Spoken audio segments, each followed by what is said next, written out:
Жестока расправа во собранието за интерпелацијата на министерот Панче Тошковски поднесена од левица. Опозицијата обвинува за селективно постапување на полицијата, политички мотивирани акции и безбедносни пропусти.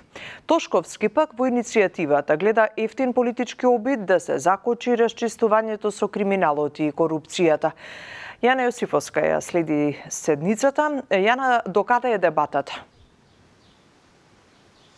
Тања, во моментов пратениците се на пауза, што треба за кратко повторно да почне дебатата, односно расправата, откако, како што спомена и ти, министерот за внатрешни работи Панче Тошковски, денеска повторно се соочи во собранието со пратениците, откако интерпелацијата за неговата работа поднесена од левица се најде на дневен ред во собранието. Од левица, меѓу другото, во ова интерпелација бараат одговорност од Тошковски и го обвинуваат за лошо раководење, како што велат со Министерството за внатрешни работи, за селективно и несоодветно постапување по сите случаи, бараат одговорност од полицијата за трагедиите, како и велат дека постоеле сомнителни тендери во МВР и несоодветно постапување на македонската полиција во случаите за семејно, врсничко и родово базирано насилство.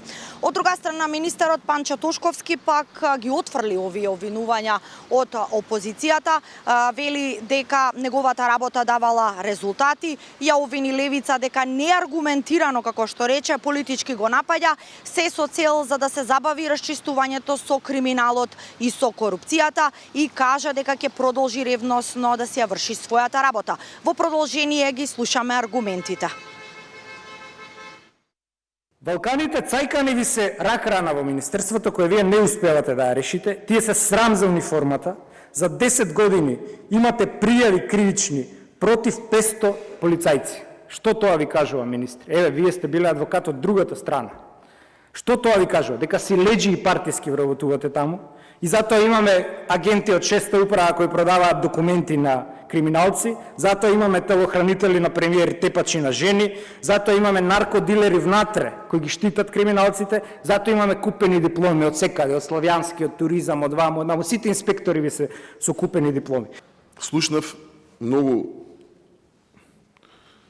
манипулации, лаги, клевети, нечовечки напади, ад хоминем напади.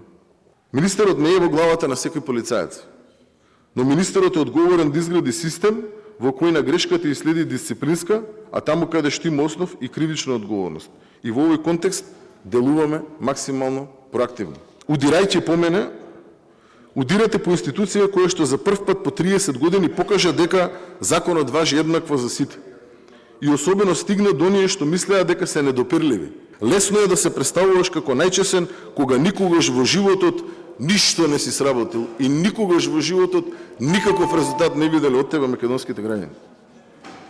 Затоа, оваа интерпелација не ја доживувам како суд за мојата работа, туку како уште еден очаен обид за собирање на некој ефтин политички поен.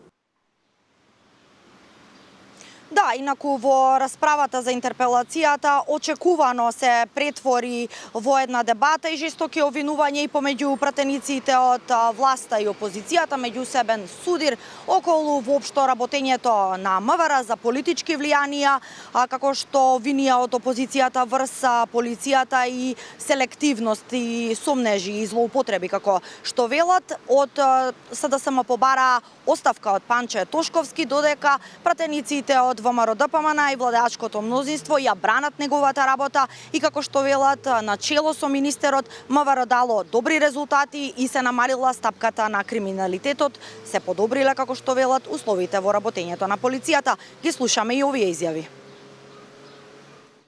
После сите скандали, трагедии, безбедносни инциденти, после 5 тони дрога што поминаа преку македонската граница, после распадот на безбедносниот систем, Панче Тошковски требаше сам да си поднесе неотповиклива оставка.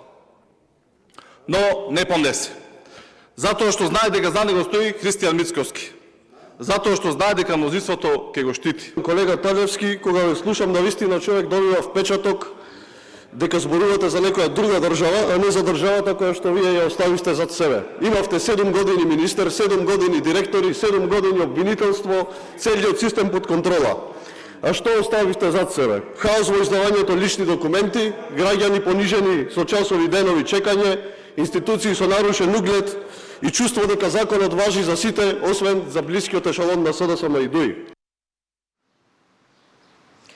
Дебатата за интерпелацијата на министерот Тошковски може да трае тука во собранието најдосна до полноќ, пошто пратениците треба да гласаат. Но она што е известно е дека нема да ја добие поддршката од владеачкото мнозинство. За крај да кажам само дека ова е трета интерпелација поднесена за работата на Тошковски за помалку од 2 години, а втора поднесена од пратеничката група на Левица. Предходно исто така имаше една неуспешна интерпелација за неговата работа поднесена од ДУИ. Тоа се засега сите детали тука од законодавниот дом, секако како тече дебатата и што све е кажано, може би исходот ќе го имаме во вестите во 18 часот. Тања? Јана, ти благодарам за сите информации.